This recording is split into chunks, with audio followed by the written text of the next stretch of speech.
Hey gang, it's JC, and this is your Daily Dose for Thursday, August 5th, 2010, a cooperative venture with Mind Active in beautiful downtown Brentwood. You know, somebody sent me an email today that said, you know, I love watching the Daily Dose because you hear the cicadas in the background, and it sort of reminds him of the noise of those stupid horns they were blowing at the World Cup. Yeah, I don't know what to do about it. The cicadas are just like out of their minds here. They just scream like crazy. And then I get the bullfrogs at night, too. We have about 10 or 15 of them out here. It's like wild frickin' kingdom out here. I don't know what to do about it. The Daily Dose, by the way, now available on your mobile phone. That's brand new. You know, if you have an Apple device, you don't have a flash player on it, but we got around that. So regardless of what sort of mobile device you are watching or using, you can watch the Daily Dose now anytime. Archives, top of the page. Dave Murray's weather forecast, a little more tolerable these days, and also the audio on iTunes. We just roll on here with our 15-month paid vacation. Yesterday, 41,000 hits at jc'sdailydose.com watching the Daily Dose. 41,000, that's not bad, and here we go. It was 45 years ago today that one of the goofiest songs ever made, 1965, Wooly Bully, by Sam the Sham and the Pharaohs. It was certified gold. I still remember that episode of Moonlighting where right in the middle of them filming Moonlighting with Sybil Shepherd and Bruce Willis, the writers went on strike. So you got 45 minutes of a show, and then they had no ending to the show. So they just came on and they lip-synced to Wooly Bully for like 12 minutes, and it was absolutely hysterical. Maybe I'm really, really dumb. I don't know. Would you please confirm for me that mud is the combination of water and dirt? Isn't that what mud is? So when BP talks about plugging that leak, they're going to take mud and put it in the place where there's the most water, the ocean. Am I missing something? RadarOnline.com. Now, this is the outfit that has been publishing all of the Mel Gibson tapes. I hate you. Ah, ah, ah. So now they've got Katie Couric today, and this is can't grunt like that and not have an after effect. Anyhow, they got Katie Couric.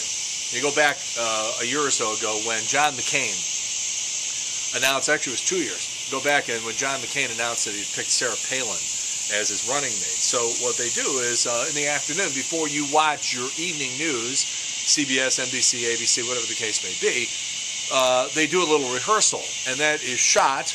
They're rolling videotape, and it's on a closed-circuit feed. Only a certain number of people get to watch it. None of us get to see it. But back at the network, they're watching, and they're going, tell Katie to stand up. Well, that's a lousy background. Oh, you mispronounced that word, that sort of stuff. So somebody released to Radar Online this rehearsal footage of Katie Couric on camera the day that they were getting ready to do this Sarah Palin story. And you got to remember, we didn't know anything about Sarah Palin at that time. Nobody did. Even the people in Alaska didn't know anything about Sarah Palin. So as Katie Couric is reading off the stuff about her family, she's reading the kids' names, and it's Trick and Trab and Trib and Troop and whatever that is. And she starts laughing, going, where do we get these names? Well, the way this is being released now, oh, see, Katie Couric bashing and mocking. And come on, it's the same reaction we all had when we heard these stupid kids' names. It's a big nothing of a story. Yesterday, a federal judge overturned California's ban on gay marriage. Straight Californians promised to protest the ruling as soon as someone can find a straight person living in California. Yesterday, the president turned 49. New CNN poll shows that 27% of Americans doubt his citizenship. 11% say definitely not, and another 16% say probably not. You know, the Republican governor of the state of Hawaii a long time ago said, I've got the certificate right here. His name is on it. He was born here in Honolulu. Can we please move on? You know, if you declare bankruptcy, that just stinks. But a lot of people are having to do it because of the rotten economy and the job situation. And people get stuck and they can't get out of it, so they declare bankruptcy. And they liquidate all your assets, all your retirement funds, your property, the works. Well, how gun crazy are we in this country? Congress just passed a bill that exempts your guns, up to 3 guns or $1,500 worth of firearms, whichever comes first. The Salahis. And by the way, I was just inside, and our nanny was watching the Today Show. And the Salahi chick, remember they crashed the White House state dinner? By the way, which she says now they didn't do. I don't know. She's one of the real housewives of Washington, D.C. now. As reality TV sinks to even a lower level, every time I think they're going to go as low as they can go, now you got the Salahi woman on there. So she's doing the View, the TV show The View, along with the other desperate D.C. housewives, whatever the hell it is. And she is claiming now that Whoopi Goldberg assaulted her, that she hit her on the arm or something, and this was not during the show, this was backstage or something, but there might have been a camera rolling and they might have actually gotten this. It's a non-story. I will say this. You know, if you've been listening to the show for a long time, that I can't stand Whoopi Goldberg. That having been said, however hard she hit this Salahi woman, I wish that it had been 3 times as hard. Joe Perry and the rest of the guys in Aerosmith are pissed off at Steven Tyler. They say they heard about Steven's possible involvement in American Idol on the internet, like everybody else. And they're like, hey, this is going to directly impact us. This is how we have to hear about it. In the meantime, Jennifer Lopez, Steven Tyler are the names that we are hearing over and over again, along with Randy Jackson. They're going to go back to 3 judges. Although there was a story that surfaced late last night that, and I couldn't make this up, the cop from the Village People thinks that he's got a real shot at being one of the judges. Just stupid enough to be true. Everybody know who Jillian Michaels is? I was up in the middle of the night and she was selling some sort of potion that you can buy that will help you lose weight, she says. She identifies herself as a fitness celebrity. Now, see, now that's interesting. That's a term I've never heard of before. They just made that one up. And she's bisexual, by the way. And not that that's part of the story, but I just like saying it. She's been hit with a multi-million-dollar lawsuit, this Jillian Michaels, over her detox supplement, the thing I saw the commercial for in the middle of the night. $10 million lawsuit.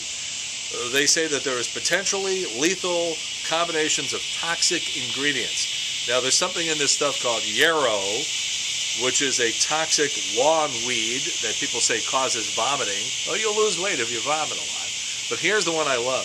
There's something in Jillian Michaels' little potion that you can buy called Irish moss powder.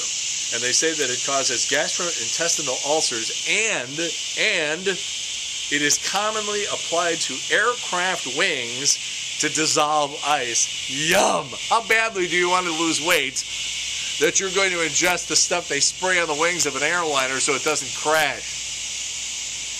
You already know that Steve Carell is leaving The Office. Story popped up that Ricky Gervais, who created the British version, on which the American version, and I think somebody said there's something like 26 different versions of The Office all around the world, depending on where you are. So somebody said, well, Ricky Gervais actually is going to come and he's going to fill in. He's going to replace Steve Carell. Ricky Gervais says, that's insane. You think I'm going to get up at 6 o'clock in the morning and go to work and be someplace 12, 16 hours a day when all I have to do is sit back on my fat ass and collect the residuals from the syndication? Yeah, that's a nonsense story. New study from the University of Rochester says if you men out there would like to attract women, wear red. Women are subconsciously attracted to red. They think the man is richer if he's wearing red and a better potential husband. The color red has been connected to status for hundreds of years. It's worn by the most powerful people in China. Now, if you're a man, you wear red, and that's supposed to attract women. However, if you're wearing red and that red is a McDonald's uniform, not so much. All right, here we have for you today 4 sex myths and just exactly why they are not true. You know, when you're a kid, most of this stuff starts because people have nothing better to do, and we don't really know any better, so we start circulating all this stuff. It all is just based on nothing, but you're supposed to discard that stuff when you become an adult and believe what's really true. But it's amazing that still some people believe this stuff. For example, number 1, men think about sex every 7 seconds. Well, according to the Kinsey Institute, 54% of men think about sex at least once a day, but probably not every 7 seconds. Somebody just made this thing up a long time ago, and people have been believing it all these years. Number 2, a guy's, what do we call it? Should we say a guy's baby batter is high in calories. Again, not true. And here's all the stuff that's in it. Vitamin C, water, sodium, potassium, fructose, and a bunch of other stuff. Doesn't sound so bad.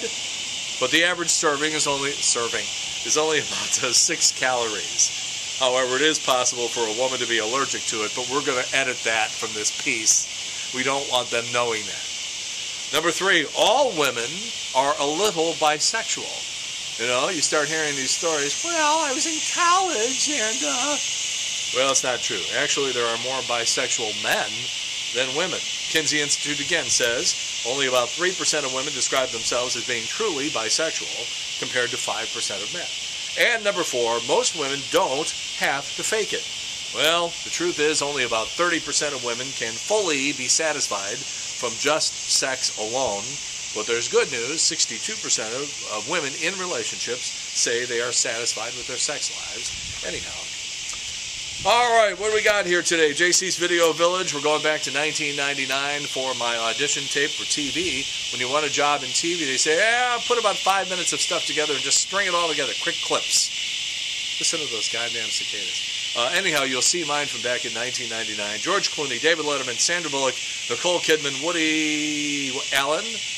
I almost said Harrelson. Oprah, Super Dave, Senator Tom Eagleton. It's actually very entertaining.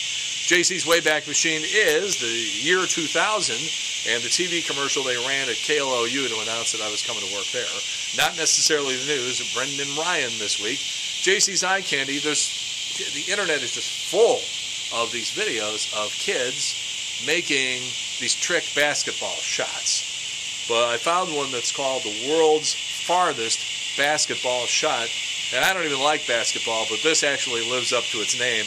It's shot from 124 feet in the air, basically, and you'll have to look at the whole thing, but 124 feet above the hoop. I'm going to tell you something. This is going to give Rick Majerus over at St. Louis University a Woody, just saying this. Ew. I just threw up in my mouth a little bit. Never mind. Tomorrow, some grocery tips directly from Rachel Ray herself, and because we are going to be kicking off the weekend, 5 mistakes that can kill the mood when you're trying to get it on. That's tomorrow on the Daily Dose. In the meantime, that's it for Thursday, August 5th, 2010, a cooperative venture with Mind Active in beautiful downtown Brentwood. What? What is it that you're trying to say? What do you want? Are you talking to one another? Are you talking to me? Are you just rattling off for no reason at all? What? What does this mean when you're just yelling like this? These cicadas. I'll try to get to the bottom of this. In the meantime, we've beaten this one to death. Have a good one. See you later. Bye.